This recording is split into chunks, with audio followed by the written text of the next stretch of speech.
What is up, guys? So today we're going to be talking about odd time signatures, and we're going to be using a groove that Vinnie played on St. Augustine in Hell off of Sting's 10 Summoner's Tales album. This is a fantastic album, and this is a fantastic example of an odd time signature that does not feel like an odd time signature. Now, the song is in 7/8, and what we as drummers strive for is to play those 7/8 and 5/8 and 3/8, and these weird time signatures. We struggle to play them to where they don't feel like that. In the free email lesson I did last week, I actually emailed out and we broke down Gavin Harrison on Porcupine Tree's song, The Sound of Muzak. And he plays an odd time on there, but it doesn't feel that way. So how can we do that? How can we make it not feel that way?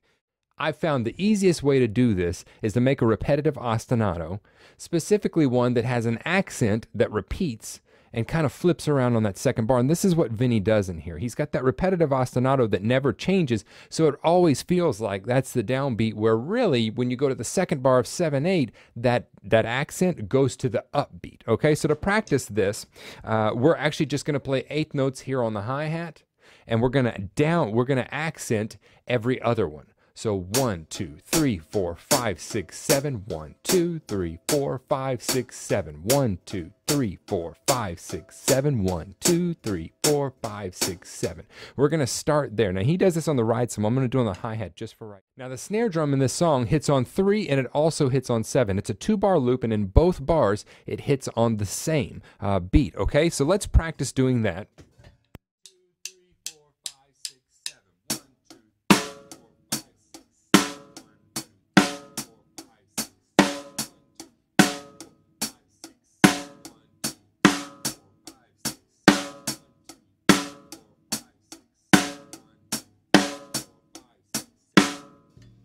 Simple enough, right? We're playing in 7, but we're making it sound like it's not in 7, and that ostinato is helping us do that, okay? Now, the kick drum, let's get to what it's doing. The kick drum hits on 1. It hits on the E of 2, and the way I'm going to be counting this is 1E, 2E, 3E, 4E, 5E, 6E, 7E. Now, you can also count it 1 and, but that's really how you count eighth notes, so I don't like doing that since this is 7/8. Or you could count it 1 So 1 2 3 whichever's easiest for you. I'm counting E. So it hits on 1, hits on the E of 2, hits on the E of 4, and it hits on 6. So this is going to be the full groove slowed down.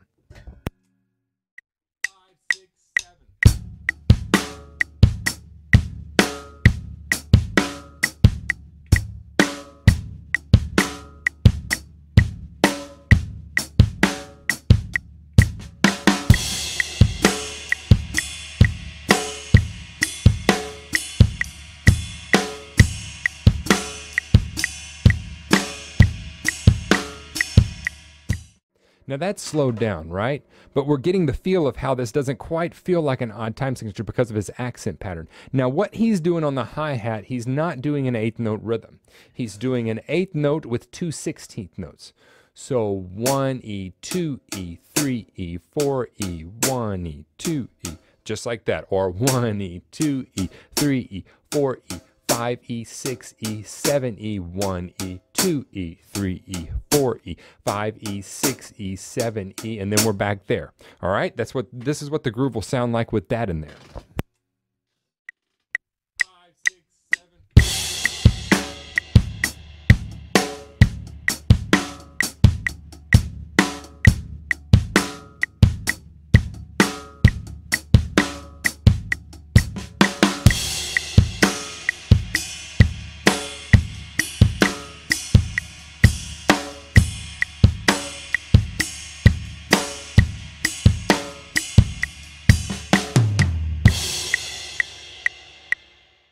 Once you've got that under your hands, all you have to do is speed it up. Now, something you can do is you can put the hi-hat on every eighth note, so 1, 2, 3, 4, 5, 6, 7, or you can put the hi-hat on every other eighth note, so 1, 2, 3, 4, 5, 6, 7, 1, 2, 3, 4, 5, 6, 7, and further kind of embellishing and further building on that accent that you've got going that kind of makes this not feel like 7/8. And to really get it, you need to go listen to the song. Again, that's St. Augustine in Hell with Vinnie Colaiuta on drums by Sting off of his 10 Summoner's Tales album. If you don't have that album, you should get it because Vinnie is amazing. If there's ever a time that Vinnie wasn't amazing, but he's definitely amazing on this album. Here's the full groove sped up.